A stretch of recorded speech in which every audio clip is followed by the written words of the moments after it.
Hello, everybody there. Namaste, bonjour, kia ora, good morning, good evening, and good day. Good to see you all again today. कैसे हैं आप सब? आशा है कि आप सब खैरियत से होंगे। तो आज हम देखने वाले हैं ओईटी रीडिंग क्या होता है। So here we go. Okay तो आपको रीडिंग में टॉपिक्स दिए जाएंगे जो कि हेल्थ रिलेटेड सब्जेक्ट्स हैं और उन्हें आपको पढ़ना है, समझना है और जो क्वेश्चंस दिए गए हैं उन्हें सॉल्व करना है। ओके तो यहाँ पे जो कैंडिडेट्स हैं उनको 3 टास्क होते हैं जो कि सॉल्व करने रहेंगे और ये कॉमन है सारे 12 हेल्थ केयर प्रोफेशंस के लिए। ओके तो यहाँ अगेन ये 3 भागों में बटा हुआ है, part A, part B and part C. तो पार्ट ए में आप 4 शॉर्ट टेक्स्ट पाएंगे जो कि सेम टॉपिक के ऊपर होगा और उससे रिलेटेड क्वेश्चंस रहेंगे जो कि आपको सॉल्व करनी होगी। पार्ट बी में 6 short extract from the different work place scenario based होगा और उसके सेपरेट सेपरेट क्वेश्चंस 6 रहेंगे जिन्हें आपको पढ़ना है और मल्टीपल चॉइस क्वेश्चन से एक ऑप्शन चूज करना होगा। ओके नेक्स्ट जो है पार्ट सी, वहां पे 2 कॉम्प्रहेंसिव टेक्स्ट पाएंगे आप और वहां उससे रिलेटेड क्वेश्चंस आपको सॉल्व करना होगा जो कि एमसीक्यू है अगेन। एंड देन आपको 42 क्वेश्चंस है जो ओवरऑल आपको कवर करनी है विद इन 60 मिनट्स के टाइम ड्यूरेशन पर। ऑलराइट ओके अब हम देखेंगे कि रीडिंग में डिफरेंट जो पार्ट्स दिए गए हैं वन बाय वन उसमें क्या शामिल है। ओके तो पार्ट ए में इसमें जो है विशिष्ट चिकित्सा स्थितियों में परामर्श की गई संदर्भ सामग्री को पढ़ना शामिल है। ओके एंड पार्ट बी में आपको स्वास्थ्य देखभाल के काम का मार्गदर्शन करने वाले पृष्ठभूमि दस्तावेजों को पढ़ना शामिल है। ओके नाउ पार्ट सी में क्या करना है, लाइक कार्यस्थल पर रिलेवेंट और अपडेट रहने के लिए व्यापक चिकित्सा मुद्दों के बारे में पढ़ना शामिल है। Alright okay let's see task content. तो ओईटी रीडिंग में जो टास्क कंटेंट है जैसे कि हमने ऑलरेडी डिस्कस कर लिया है कि ये 3 भागों में बटा हुआ है, part A, part B and part C. Part A में आप 4 टेक्स्ट पाएंगे जो कि सेम टॉपिक के ऊपर होगा और उसके बेसिस पे 20 क्वेश्चंस होंगे जो कि फिल इन द गैप्स है जो आपको कवर करनी होगी। नाउ पार्ट बी में 6 शॉर्ट एक्सट्रैक्ट्स हैं और ईच एक्सट्रैक्ट के बेसिस पे आप एमसीक्यू पाएंगे। ओके जो आपको सॉल्व करनी है with correct option. Now next is part C जिसमें आप 2 कॉम्प्रहेंसिव टेक्स्ट पाएंगे जो कि किसी मेडिकल इश्यूज के ऊपर होगा, लाइक एनी करंट मुद्दा। ओके तो उसके ऊपर जो आर्टिकल रहेगी उसके बेसिस में आपको ईच टेक्स्ट में 8 + 8 एमसीक्यूज होंगे। ओके तो टोटल आपको 16 एमसीक्यूज कवर करनी होंगी with correct option. Alright okay अब हम देखेंगे कि टाइप ऑफ क्वेश्चंस कैसे होते हैं ईच पार्ट में। ओके तो पार्ट ए में आप पाएंगे matching, short answer and sentence completion. Okay तो ये जो मैचिंग है वो आपको क्वेश्चन 1 to 7 रहेगा जिसमें आपको जो सेंटेंस दिया जाएगा वो आपको टेक्स्ट में देखना है। जैसे कि मैंने बताया कि 4 टेक्स्ट होते हैं वहां पर, A B C and D. तो आपको वो सेंटेंस देखना है कि किस टेक्स्ट से लिया गया है और वो टेक्स्ट आपको लिखना है, जैसे कि ए है या बी है या सी है या डी है, तो वो टेक्स्ट लिखना है। तो it's like matching. Okay next जो है आपका शॉर्ट आंसर है जो कि आपको 8 to 14 तक होता है। ओके तो वो जो क्वेश्चन वहां दिया गया है, जो स्टेटमेंट दिया गया है वहां से जो कीवर्ड है आपको चूज करके उसके उस कीवर्ड के द्वारा आप जाते हैं टेक्स्ट में और वहां से आप वो जो मिसिंग है वो पूरा सेंटेंस देख के वो जो मिसिंग जो भी वर्ड या सेंटेंस रहता है, शॉर्ट फ्रेज जो रहता है, वो आपको उस गैप पे फिल करना है। ओके नेक्स्ट जो है आपका सेंटेंस कंप्लीशन। अगेन आपको सेम काइंड ऑफ थिंग करना है, लाइक कीवर्ड ढूंढना है आपके सेंटेंस से और इस कीवर्ड की हेल्प से आपको टेक्स्ट पे जाकर वापस उसको पढ़कर जहां से वो लिया गया है उसको उस मतलब जो भी मिसिंग था वो पढ़ेंगे तो आपको समझ में आ जाएगा कि क्या मिसिंग था। तो वो करेक्ट जो सेंटेंस है वो उसके हेल्प से आपको ये सेंटेंस कंप्लीट करनी है। ऑलराइट, नेक्स्ट जो है पार्ट बी है जिसमें आप एमसीक्यूज पाएंगे। ओके, तो वो तो मतलब आपके सामने ही रहेगा वो एक्सट्रैक्ट, और उस एक्सट्रैक्ट से आपको क्वेश्चन पढ़ना है, समझना है, ऑप्शंस पढ़ना है, समझना है, with the help of keyword आपको वो एक्सट्रैक्ट से करेक्ट ऑप्शंस आपको चूज करनी है। ओके, नाउ पार्ट सी में अगेन मल्टीपल चॉइस क्वेश्चन। इसमें आपको क्या करना है, वो टेक्स्ट पर्टिकुलर, इसमें प्लस पॉइंट क्या है कि आप ईच जो पैराग्राफ, यहाँ 7 to 8 पैराग्राफ दिया जाता है, और ईच पैराग्राफ आप मतलब जब आप क्वेश्चन 1 देख रहे हैं तो आप सिर्फ पैराग्राफ 1 देखेंगे, आपको कहीं और नहीं जाना है।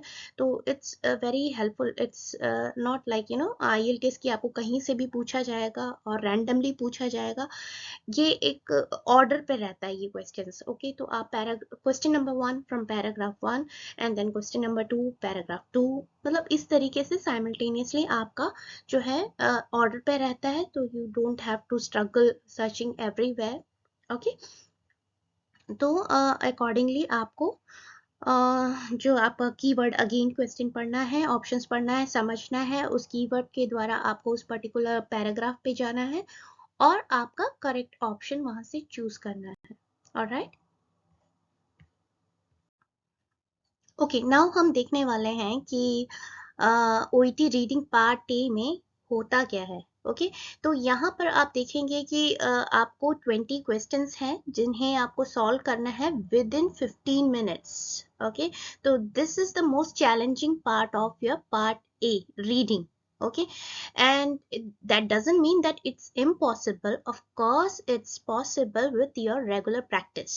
Okay, आपको इस टाइम फ्रेम में ही प्रैक्टिस करना है। इनफैक्ट आप इससे पहले विद इन 15 मिनट्स दिया गया है, इससे पहले भी आप फिनिश कर सकते हैं, और आपको इतना वक्त मिल जाएगा कि आप गो थ्रू कर ले। आपने जो भी आपका वर्क है, at the end of your work you can just go through your answers. Okay, इतना वक्त मिल सकता है।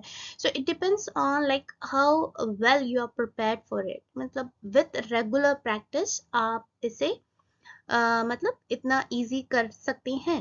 Alright, so at the end of the 15 minutes ये जो both the question paper and text booklet are collected, मतलब वो जो question booklet है आपका ये ले लिया जाता है आपके हाथ से। ओके, 15 मिनट्स के बाद, एग्जैक्टली 15 मिनट्स के बाद, तो आपको इतना वक्त बिल्कुल नहीं मिलेगा 15 मिनट्स के बाद कि आप देख ले या कुछ करेक्शन कर ले, एडिट कर ले।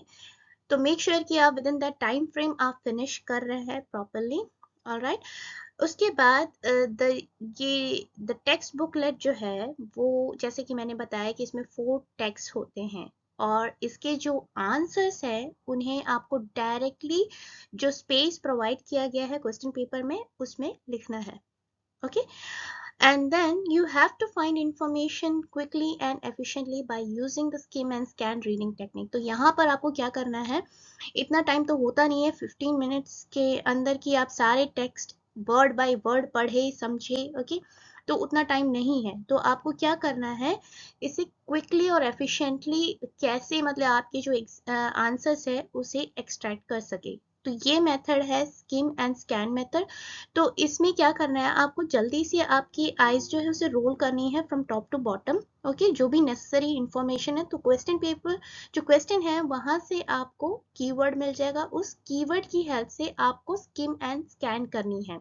तो जो भी वो रिलेवेंट वर्ड है उसका सिनोनिम या पैराफ्रेज कर कर आप उस टेक्स्ट को समझ के जल्दी से अपना करेक्ट आंसर निकाल सकते हैं। ऑलराइट, ओके, अब हम पार्ट ए को थोड़ा सा डिटेल में समझते हैं। ओके, तो read the main heading. Okay, जो मेन हेडिंग वो टेक्स्ट का दिया गया है उसे आप हाईलाइट कर लीजिए। उसके बाद जो टेक्स्ट हेडिंग जो दी गई है हर टेक्स्ट के ऊपर, ओके, जैसे text A B C and D है, उसके ऊपर अगर कोई हेडिंग दिया गया है उसे भी हाईलाइट कीजिए। नेक्स्ट आपको क्या करना है, इसे थोड़ा इजी करने के लिए आप एटलीस्ट जो ईच टेक्स्ट में जो दिया गया है टेक्स्ट के फर्स्ट 2 लाइंस को पढ़ लें। ओके, तो आपको एक जनरल आइडिया मिल जाएगा कि वो टेक्स्ट क्या कह रहा है। ओके। नाउ नेक्स्ट क्या करना है, अगर कोई उस टेक्स्ट में कहीं भी इफ या unless however time references variables या कोई ग्राफ या टेबल दिया गया है तो उसको प्लीज मतलब नोट कर ले, फोकस कर ले अच्छी तरीके से। Okay. And specially you know अगर कोई टेबल या ग्राफ दिया गया है उसकी हर एक कॉर्नर में जो माइन्यूट से भी मतलब स्मॉल लिखा रहता है ना, वो भी मायने करता है, मतलब उस पर ज्यादा ध्यान दीजिए, अंडरलाइन कर लीजिए, क्योंकि ऐसे ट्रिकी क्वेश्चंस वहां से भी पाया जाता है। ओके। तो हर एक कॉर्नर को छानबीन करना होगा, मतलब कुछ भी नहीं छोड़ना होगा। Okay. And then you have to skim your like after skimming each text you have to think what is the main idea of this text, like वो उसका मेन आइडिया क्या है, each text का क्या कह रहा है, क्या बता रहा है वो text. Okay. Now then when you have your rough idea कि हर एक टेक्स्ट में क्या कह रहा है, then you just you know you can use either you know कोई भी मेथड आप यूज कर सकते हैं, जैसे कि first you can go and read your question and then you can come back to your particular relevant text। but अगर आप पहले मतलब टेक्स्ट पढ़ रहे हैं फिर क्वेश्चंस में जाना चाहते हैं, as you like, मतलब जो भी आपके लिए वर्क करता है आप उस वे पे जा सकते हैं, doesn't matter। ओके। तो इसमें ये आपको क्या करना है, read and understand the questions 1 to 7, जैसे कि मैंने बताया 1 to 7 is a matching. And then वहां से आपको वो सेंटेंस जो दिया गया है वहां से कीवर्ड को अंडरलाइन करना है, उस कीवर्ड की हेल्प से आपको वो जो टेक्स्ट है लोकेट करनी है बाय रिफरिंग बैक उस रेस्पेक्टिव टेक्स्ट में। ओके। ओके, अब हम देखते हैं कि पार्ट बी में क्या होता है। ओके, जैसे कि मैंने बताया वहां पर 6 शॉर्ट एक्सट्रैक्ट्स है from the different work place scenarios. अब यहाँ पे 6 मल्टीपल चॉइस क्वेश्चंस होते हैं based on this extracts, you know each extract का अपना एक एमसीक्यू होता है, तो उसे आपको फिनिश करना है with in 10 to 12 minutes. Okay. और ये जो कंटेंट होते हैं मेनली वो memos, emails, notices, guidelines and manual से लिया गया होता है। ओके। ओके, अब हम पार्ट बी को थोड़ा डिटेल में देखेंगे। ओके। तो यहाँ का जो सबसे अच्छा तरीका क्या है करेक्ट आंसर फाइंड करने के लिए, वो हम देखेंगे। ओके। तो यहाँ पे आपको क्या करना है, सबसे पहले आपको क्वेश्चन को पढ़ना है, ओके, समझना है, और उसमें से जो कीवर्ड है उस क्वेश्चन में उसे आपको अंडरलाइन करना है। ओके।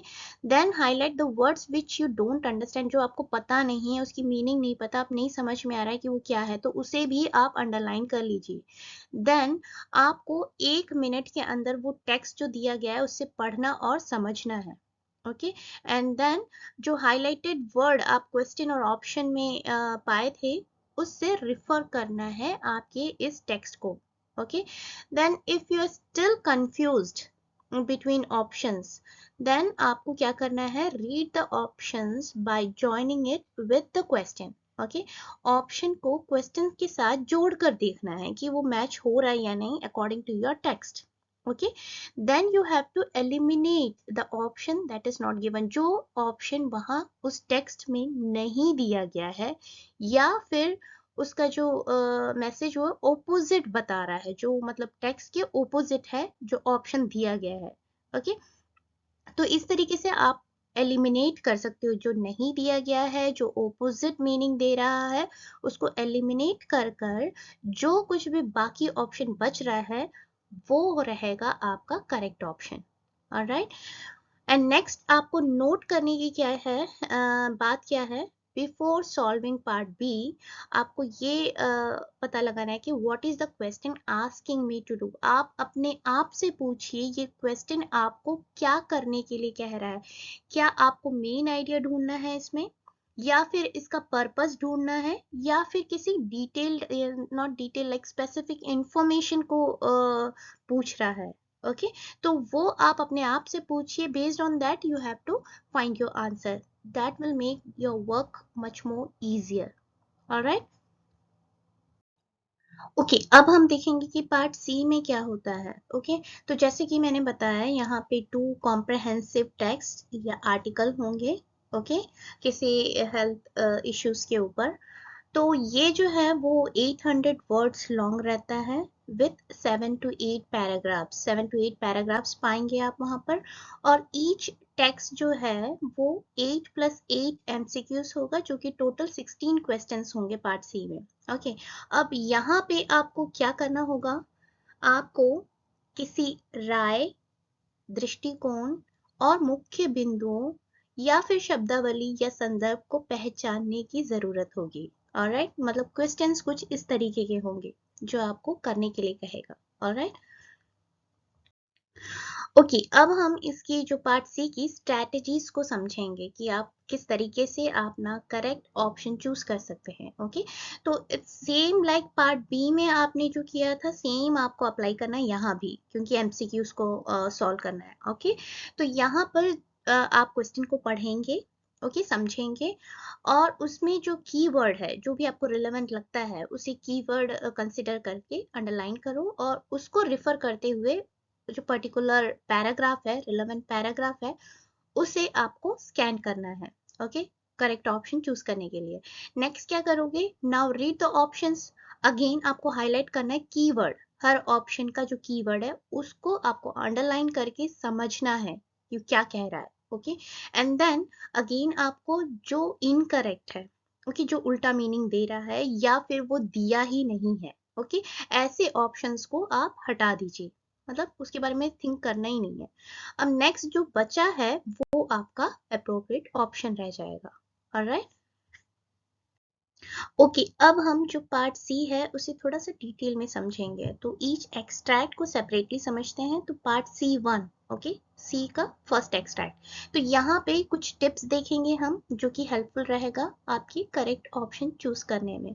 तो टिप नंबर 1 ये कहता है कि आपको कैसे एक ओपिनियन टाइप का क्वेश्चन आपको दिया गया है, तो उसे कैसे आपको सॉल्व करना है। ओके, तो यहाँ पे आपको आइडेंटिफाई करना है signalling words. Okay, signalling words जो है साइन पोस्टिंग कहलाता है। उसके कुछ एग्जांपल्स ये हैं, बिलीव, थिंक, से। ओके, तो यहाँ पे ये look for a common opinion signalling words. Okay, तो ये हैं इसके सिग्नलिंग वर्ड्स। तो फॉर एग्जांपल देखते हैं, I want to make it clear that I believe some clinics are very careful and do good work. तो यहाँ पे आई बिलीव जो वर्ड है वो एक सिग्नलिंग वर्ड है जो कि ओपिनियन पे डायरेक्शन दे रहा है। Okay, now next example, I don't think that the HIV is being portrayed in the media is at all helpful. तो यहाँ पे जो word think है वो एक sign posting है जो कि opinion की ओर direct कर रहा है। Alright, जो next जो है, I can honestly say that today is the saddest day of my career. तो ये जो say है ये यहाँ पे एक sign posting का काम कर रहा है। Okay, तो ये आपको ये common opinion words हैं जो आपको डायरेक्ट करेगा, ओके, क्लू देगा कि क्या हो सकता है आंसर। ऑलराइट, तो ये आपको फोकस करना है यहाँ पर। ओके, नेक्स्ट हम देखते हैं कि टिप नंबर 2 क्या कहता है। ओके, तो ओपिनियंस में be accompanied by hedging words likely और प्रोबेबली। तो अक्सर जो ओपिनियन टाइप के जो क्वेश्चंस होते हैं या टेक्स्ट जो है वो किसी hedging वर्ड के साथ होता है। ओके, तो जैसे कि लाइकली और प्रोबेबली, यहाँ पे फॉर एग्जांपल हम देखेंगे, I can tell you that it is likely the closest thing to a fountain of youth or a magic pill that you will have in your lifetime. तो यहाँ पे जो likely है वो एक hedging word का काम कर रहा है, okay, along with the opinion. And next जो है, in fact increasing your physical activity is probably easier than you think. तो again यहाँ पे एक hedging word accompany कर रहा है एक opinion kind of वर्ड के साथ। ओके, तो ये आपको क्लू देगा। ऑलराइट, चलिए देखते हैं टिप नंबर 3। यहाँ पर आपको देखना है कि वर्ड्स जो कि सिग्नल इमोशन दिखा रहा है और सब्जेक्टिव जजमेंट बता रहा है, जैसे कि good, bad, remarkable, unfortunately etcetera. तो एग्जांपल देखते हैं, this reality has created a remarkable situation. तो यहाँ रिमार्केबल जो है वो सिग्नल इमोशन और सब्जेक्टिव जजमेंट दे रहा है। Unfortunately, current political initiatives in Congress aim to curtail the EPA. Okay, तो अगेन ये जो अनफॉर्चुनेटली वर्ड है वो इमोशन सिग्नल कर रहा है और सब्जेक्टिव जजमेंट दे रहा है. ऑलराइट, तो ये आपको ध्यान में रखना है एज अ क्लू. ओके, चलिए अब देखते हैं टिप नंबर 4. यहाँ पर आपको क्या करना है, look for the opinion in the main clause. Main clause में आपको ओपिनियन देखना है जो कि इंडिपेंडेंट क्लॉज है. ओके, जैसे कि contrasting opinions. तो देखते हैं example. Despite the countless challenges that patients and medical staff face in the remote and low resource environment of Old Fangak, the hospital remains the best hope for many people in urgent need of healthcare. Okay, तो यहाँ पे ये जो highlighted है वो देख सकते हैं आप, कॉन्ट्रास्टिंग ओपिनियन दे रहा है उस स्टेटमेंट पे, उस टेक्स्ट पे. ओके, तो उसे आपको माइंड में रखते हुए आपका राइट ऑप्शन चूज करना है. ओके, जो कि आपको एक क्लू देगा. ओके, अब देखते हैं हम कुछ एग्जांपल्स ओपिनियंस के जो कि आपको पार्ट सी में दिखेंगे. Okay, Professor Robert believes researchers think it could be. The hospital claims that the review confirms that the study found. Scientists discovered. The new study reveals that. The author believes that. One could argue that the findings suggest that. He claims that their review shows that. Alright, so these are the few examples जो कि आपके लिए helpful, मतलब इस तरीके से opinion kind of statements आपको part C में दिखेंगे जिसके बेस में आपको ढूंढना है आपका करेक्ट ऑप्शन. ऑलराइट, ओके, चलिए अब देखते हैं कुछ इम्पोर्टेंट टिप्स. लाइक कोई ओपिनियन काइंड ऑफ क्वेश्चन आप फेस कर रहे हैं. ओके, तो आपको अपने आप से पूछना होगा, आपको उस जो ओपिनियन है उसे एनालाइज करना होगा कि क्या ये राइटर का ओन पॉइंट ऑफ व्यू है, क्या ये एक न्यूट्रल या फिर किसी आइडिया को फेवर करते हुए बता रहा है. ओके, और क्या ये किसी और का पॉइंट ऑफ व्यू है जो राइटर किसी रीजन के कारण उसे रिपोर्ट कर रहा है. ओके, या फिर क्या ये किसी आइडिया जो आर्टिकल में दिया गया है उसके अगेंस्ट ओपिनियन दे रहा है. ओके, तो इस तरीके से जब आप एनालाइज करोगे इस ओपिनियन को, तो आप गाइड करोगे अपने आप को उस राइट ऑप्शन की तरफ. ऑलराइट, ओके, अब हम देखने वाले हैं कि पार्ट सी में कुछ ऐसे क्वेश्चंस हैं जो कि ट्रिकी कहलाते हैं. ओके, जो कि सेकंड टेक्स्ट में अक्सर दिखे जाते हैं. तो रेफरेंस काइंड ऑफ क्वेश्चंस क्या है देखते हैं. ओके, तो रेफरेंस वर्ड्स जो है क्वेश्चन में जो यूज करते हैं वो अक्सर किसी चीज को रिफर करने के लिए यूज किया जाता है जो कि किसी सेंटेंस में आइदर बिफोर और आफ्टर मेंशन किया जाता है. ओके, तो यहाँ पे जो है रेफरेंसेस यूज करते हैं किसी चीज को रिपीटिशन अवॉइड करने के लिए. क्योंकि कोई चीज जो हमें बार बार बोलना पड़ता है उस वक्त हम ये रेफरेंस वर्ड को यूज करके रिपीटिशन अवॉइड करते हैं. फॉर एग्जाम्पल, जैसे ये स्टेटमेंट दिया गया है, calcium supplements are frequently associated with gastrointestinal symptoms and they have also been reported to double the risk of hospital admissions related to abdominal symptoms. अब आपको जो क्वेश्चन दिया गया है, what do they refer to in the above sentence? तो यहाँ पे they का मतलब क्या है जो सेंटेंस आपको दिया है. ओके, तो यहाँ पे आपको पता लगाना है कि ये they किसको रिफर कर रहा है. ओके, तो आप इस कमेंट में लिखिए कि आपको क्या लगता है ये किसे रेफर कर रहा है. ऑलराइट, देखते हैं कि आप कैसे समझ पाते हैं इसे. ओके, तो common referencing words. So part C में आप अक्सर कम से कम एक या दो रेफरेंसिंग क्वेश्चंस पाए जाते हैं, तो आप देख सकते हैं उसे. तो ये जो रेफरेंसिंग वर्ड्स है जो कॉमनली यूज होता है ये है. Okay, like he, she, it, this, that, these, his, her. Okay, okay, now finally कुछ जनरल टेस्ट टिप्स हम देखते हैं। ओके, तो सबसे पहले आप क्या करें, do the questions in order. Okay, आपको ऑर्डर में ही करना है, या आईएलटी जैसा नहीं है कि आपको हर जगह से कहीं से भी कुछ भी पूछा जाए। ये एकदम ऑर्डर में ही आपको क्वेश्चन दिए जाएंगे, तो ऑर्डर में ही आप जाए, it will be much more easy for you to identify your correct answer. Okay, और next thing, copy exactly from the text. Okay, text में जैसा दिया गया है अगर आप कुछ copy कर रहे हैं तो without any spelling mistake और any grammatical errors आपको वैसे ही copy करनी है. Okay, next thing, keep your answers short. Okay, अक्सर ट्राई कीजिए कि हमेशा, क्योंकि जितना आप शॉर्ट रखेंगे उतना ही आप जो है वो ग्रामेटिकल एरर से बचेंगे. ओके, एंड नेक्स्ट, जो राइट क्लियरली, जो भी आप लिख रहे हैं बिल्कुल क्लियर, जो बिल्कुल स्पष्ट हो, जो एग्जामिनर है वो देखे, पढ़े और समझे कि आप क्या कहना चाह रहे हैं, क्या लिखे हैं. Okay, without any mistake. And next thing, manage your time. ये जो है ये सबसे बड़ा challenging part of the reading. Not only reading, आप ईच मॉड्यूल में जो है time management is a prime thing, यहाँ पे फंडामेंटल थिंग है जो आपको वर्क ऑन करना है उस पर. मतलब काफी प्रैक्टिस करनी है, जितना आप प्रैक्टिस कर रहे हैं उतनी ज्यादा ये इजी बनता जाएगा आपके लिए. And it's nothing like impossible. Okay, you can achieve it with your regular practice on that. Alright.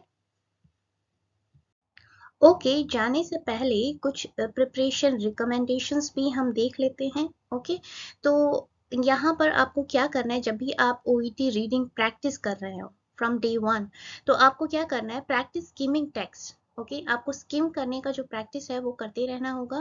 Okay, जितना आप ज्यादा करोगे उतनी ज्यादा ये हेल्पफुल होगी, इजी होता जाएगा. ओके, और ये जो है practice scanning. so skinning and scanning is one of the like easiest technique that you can apply for the reading.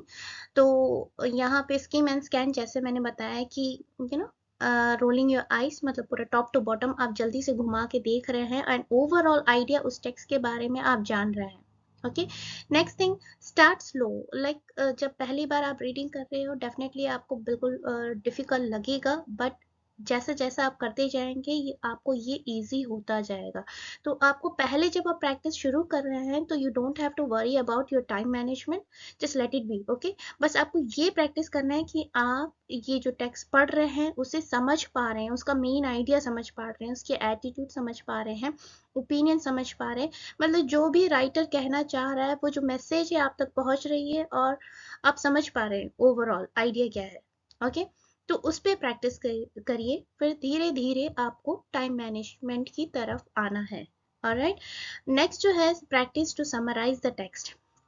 So always try, जब भी आप प्रैक्टिस कर रहे हैं तो आप रीडिंग करते वक्त आप एक टेक्स्ट को छोटे छोटे पार्ट पे डिवाइड कर लीजिए और ट्राई टू समराइज. ओके, जो भी टेक्स्ट दिया गया है उसे, उसका सारांश क्या है उसको जस्ट समराइज कीजिए कि ओवरऑल आपको क्या लगता है किस चीज के ऊपर वो मैसेज है. Okay, and then practice thinking of synonyms of a word and paraphrasing the text. तो जैसे कि आपको किसी वर्ड की वर्ड आप चूज करते हो तो अपने मन में आप ध्यान पे रखिए कि उसका पर्यायवाची क्या हो सकता है. ओके, लाइक उसका अनदर वर्ड, अनदर मीनिंग क्या हो सकता है. तो आप वो चीज शायद लिसनिंग में हो या रीडिंग में हो, आप वो चीज आप पाएंगे, लाइक टेक्स्ट में आप पाएंगे या फिर जो क्वेश्चन में दिया गया उसका शायद सिनोनिम आप पाएंगे क्वेश्चन में. ऑलराइट, तो इस तरीके से इवन लिसनिंग में भी ये ट्रिक यूज किया जाता है. और नेक्स्ट थिंग, जो पैराफ्रेजिंग है, कुछ टेक्स्ट ऐसे होते हैं उसको सेंटेंस को ही वो दूसरे तरीके से प्रेजेंट करते हैं, जो जैसे आपको लगता है वो सेम तो दिया नहीं है तो आप कंफ्यूज हो जाते हो. ऑलराइट, तो आपको वो समझना है, आपको एग्जैक्टली वो सेम चीज नहीं ढूंढनी है, वो बात को आपको समझ के उस बात को आपको ढूंढना है, not exactly the same word or sentence. Alright, now next thing, make a note of headings and sub headings, जो कि बहुत बहुत इंपॉर्टेंट है. ध्यान में हेडिंग को अंडरलाइन कीजिए, सब हेडिंग को अंडरलाइन कीजिए और ध्यान पे उसको रखते हुए आपको अपना टेक्स्ट रीड करके समझना है और उसके बेसिस में आपको ऑप्शंस चूज करनी है. ओके, आप करेक्ट आंसर जो है उसे चूज करना है। Alright. Okay, so this was all about OET reading. I hope it was clear. And अगर आप कुछ भी आपको कुछ डाउट रह गया है या कुछ चीज़ें जो आपको क्लियर नहीं हुई हैं तो प्लीज़ लेट मी नो। और अगर कुछ टॉपिक्स जो आप चाहते हैं कि मैं कवर करूं तो please that also let me know. And then आगे भी वीडियोस आएंगे जो टिप्स ट्रिक्स एंड कुछ रिकमेंडेशन स्ट्रेटजीज को लेकर। So please stay tune. And अगर आपको ये वीडियो अच्छा लगा हो तो please like share and subscribe कीजिए। So with that, this is your Ginny S signing off with much love and lights. Bye for now.